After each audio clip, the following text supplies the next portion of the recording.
Being a futurist was fun while it lasted, back when you could make a living helping people think about time in one linear dimension. But by 2050, most people have recognized that linear time is just a social construct that shaped our reality, but was not fixed. For the Chinese, it ran top to bottom. In Europe, it ran left to right. But we're getting ahead of ourselves. Let's start with a brief history of how people have thought about time. Concepts of time have always followed from a society's scientific and technological understanding. The recognition that a woman's menstrual period matched the lunar cycle, for example, led to a cyclical view of time and all its manifestations: agricultural settlements, astrology, pagan rituals, and more. As literate peoples began writing their own histories, they began to see time as linear. This produced an era of political dynasties, apocalyptic religions, and morality plays to instruct people how to earn the reward when the world ends. Newton's laws of physics suggested that the world was a mechanism like a watch. This view is found in deism, the complex separation of powers found in the U.S. Constitution, and Adam Smith's fundamental laws of economics. Starting around 1900, scientists discovered that Newton's laws do not hold in all situations, particularly when things get very small or travel very fast. Furthermore, Albert Einstein showed that time is not an objective measure, but in fact depends on the particular frame of reference in which it is measured.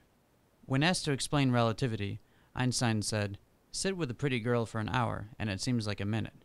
That's relativity." At the turn of the millennium, the saying was, "Send an email to which you need an urgent reply, and 1 minute seems like a week." Email represented the first collaborative use of what is called asynchronous time, where people participate in the same activity in different times. The opposite is the more familiar synchronous time, in which people engage in an activity, a telephone call for example, in the same way and at the same pace. Technological developments in the decades leading to 2050 created more and more types of time. Network time is time that has been expanded into new dimensions by leveraging the global communications network. Parsed time is time that has been bundled up and sent digitally across the network for use elsewhere. Nanochronistic time exists only for new technologies operating at a very small scale in infinitesimal units of time. In 2050, enlightened people experience infinite time, or non-time, acting in a way that reflects their instantaneous, integrated consciousness, rather than past memories or future aspirations. For these people, time is simply a construct to be used where it serves a practical purpose, as in keeping time during a sporting event. This is difficult stuff.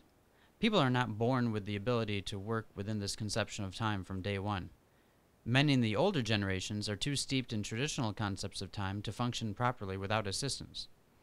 So there is still work for us futurists, even if the future itself has become irrelevant. Instead, futurists have become polychronologists, training people how to shift between various modes of constructed time, and how to apply the right kind of time to the right situation. However, these days, there really is no time like the present.